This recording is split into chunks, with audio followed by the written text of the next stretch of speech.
ஆஸ்திரேலியாவுக்கு எதிரான test cricket போட்டியின் போது முதுகு தசைப்பிடிப்பு காரணமாக பாதியிலே பும்ரா வெளியேறியிருந்தார். அதுக்கப்புறமா அவரோட காயத்தோட தீவிரத்தன்மை தொடர்பான எந்த ஒரு தகவலும் வெளியாகாம இருந்தது. இந்த சூழல்ல தான் அடுத்ததா நடக்க போற இங்கிலாந்துக்கு எதிரான T20 தொடருக்கான இந்திய அணி அறிவிக்கப்பட்டிருக்கு. இந்த இந்திய அணியில பும்ராவுக்கு வாய்ப்பு வழங்கப்படல. அதாவது அவர் ரெஸ்ட்ல தான் இருப்பாங்க அப்படிங்கிற அறிவிப்பு வெளியாகி இருக்கு. இதை தாண்டி கூடுதலா இன்னொரு தகவலும் வெளியாகி இருக்கு. அதுதான் பும்ராவோட ஹெல்த் அப்டேட். அது என்ன அப்படிங்கறத இப்ப நம்ம பார்க்க போறோம். பும்ராக்கான காயத்தோட தீவிரத்தன்மை அப்படிங்கிறது எந்த மாதிரியா இருக்கு அப்படிங்கிறது இதுவரைக்கும் தெரியாம இருந்தது. அதாவது நிறைய கேட்டகரிஸ் இருக்கு. வீரர்களுக்கான காயத்தோட தன்மைக்கு ஏற்ற மாதிரி அந்த கேட்டகரிஸை ஸ்பிளிட் பண்ணியிருப்பாங்க.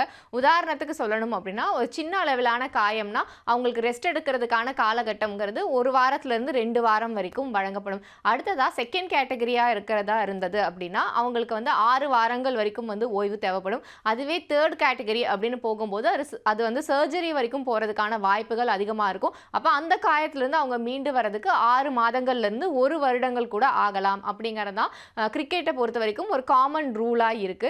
இப்போ பும்ராவை பொறுத்த வரைக்கும் பார்த்தோம்னா அவர் இந்த T20 தொடர்லையும் இடம்பெற மாட்டாரு. அடுத்ததா நடக்க போற இங்கிலாந்துக்கு எதிரான ஒரு நாள் கிரிக்கெட் தொடர்லையும் அவர் இடம்பெறதுக்கான வாய்ப்புகள் குறைவுன்னு சொல்றாங்க. அது மட்டும் இல்ல, இதுக்கப்புறமா பிப்ரவரி 19ஆம் தேதி தொடங்க போற சாம்பியன்ஸ் கோப்பை தொடர்லையுமே ஆரம்ப கால போட்டிகளில் பும்ரா பங்கேற்க மாட்டாரு அப்படிங்கிற ஒரு தகவல் வெளியாகி இருக்கு. இந்த தொடரை பொறுத்த வரைக்கும் பார்த்தோம் அப்படின்னா இந்தியா முதல்ல 3 லீக் போட்டிகளில் விளையாடுவாங்க. அதாவது அவங்க இடம்பெற்றிருக்கிற குரூப்ல மற்ற இருக்கிற அணிகள் கூட தலா ஒரு போட்டிகளில் அவங்க விளையாட இருக்காங்க.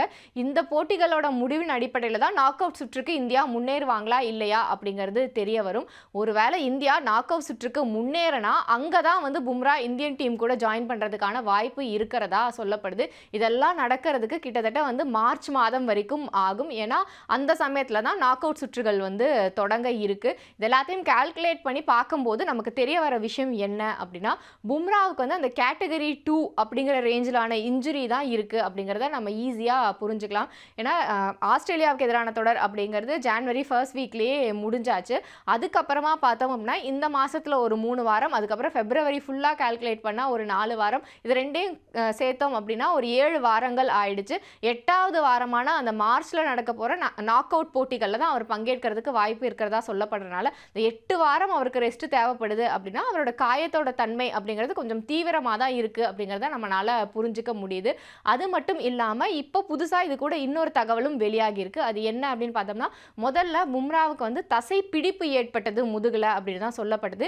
இப்போ என்ன சொல்றாங்க அப்படின்னா அவரோட தசையில ஒரு சின்ன வீக்கம் இருக்கு அப்படிங்கிற தகவல் வெளியாகி இருக்கு. இதுக்காக தான் அவருக்கு இந்த நீண்ட ரெஸ்ட் அப்படிங்கிறது தேவைப்படுறதா சொல்லப்படுது. இது மட்டும் இல்லாம இன்னொரு முக்கியமான விஷயம் என்ன அப்படின்னு பார்த்தோம்னா, நேஷனல் கிரிக்கெட் அகாடமி இது பெங்களூர்ல இருக்கு. ஒவ்வொரு முறையும் வீரர்கள் இந்த மாதிரி காயத்துல இருந்து மீண்டு வராங்க அப்படின்னா அவங்களுக்கான ஃபுல் கண்காணிப்புமே இந்த இடத்துல தான் நடக்கும். அந்த பெங்களூர் அகாடமியில தான் நடக்கும். இந்த அகாடமிக்கு பும்ராவை அனுப்புறதுக்கு BCCI முடிவு பண்ணியிருக்காங்க. அங்க இருக்கிற மருத்துவர் குழு மற்றும் அங்க இருக்கிற பயிற்சியாளர்கள் குழு பும்ராவோட ஒவ்வொரு ஹெல்த் அப்டேட்டையுமே ஃபாலோ பண்ண போறாங்க. ஏன்னா பும்ரா சாம்பியன்ஸ் கோப்பையில விளையாட வேண்டியது இந்தியாவுக்கு எவ்வளவு முக்கியம் அப்படிங்கிறது எல்லாருக்குமே தெரியும். அது மட்டும் இல்லாம பும்ராக்கு அடுத்தடுத்த போட்டிகளும் இருக்கிறனால அவரோட ஹெல்த் சீக்கிரமா ரெக்கவரி ஆகணும் அப்படிங்கிறது முக்கியமானதா பார்க்கப்படுறதுனால தான் அவரை நேஷனல் கிரிக்கெட் அகாடமிக்கு அனுப்பலாம்னு முடிவு பண்ணியிருக்காங்க. இதுக்கப்புறமா அங்க இருக்கிற மருத்துவர்களும் அந்த பயிற்சியாளர் குழுவும் சேர்ந்து தான் பும்ராவோட காயம் எப்படி இருக்கு, அவர் அதுல இருந்து சீக்கிரமா ரெக்கவரி ஆவாரா, ஆனா அவர் அடுத்த போட்டிகள் எல்லாம் விளையாடலாமா அப்படிங்கிற எல்லா விஷயத்தையுமே முடிவு பண்ணுவாங்க. இதுல இன்னொரு ரொம்பவே சிக்கலான விஷயம் என்ன அப்படின்னு பார்த்தோம்னா, பும்ரா இந்த தொடர்ல இடம்பெறாதது அப்படிங்கிறது அடுத்த கேப்டன் யாரு அப்படிங்கிற கேள்விக்குமே வித்திட்டு இருக்கு. ஏன்னா ஒருவேளை இந்த சீரீஸ்லாம் அவர் இடம்பெறல, இந்த காயத்தோட தன்மை தீவிரமா இருக்கு அப்படின்னா இதுக்கப்புறமா IPLலாம் முடிச்சதுக்கு அப்புறம் இங்கிலாந்துக்கு எதிரான டெஸ்ட் தொடர் ஒன்று இருக்கு. 5 போட்டிகள் கொண்ட டெஸ்ட் தொடர். அதுல விளையாடும் போது இந்திய அணிக்கு அடுத்த கேப்டன் யாரு, இல்ல வைஸ் கேப்டனா யார் இருப்பாங்க அப்படிங்கிற கேள்வியெல்லாம் வருது.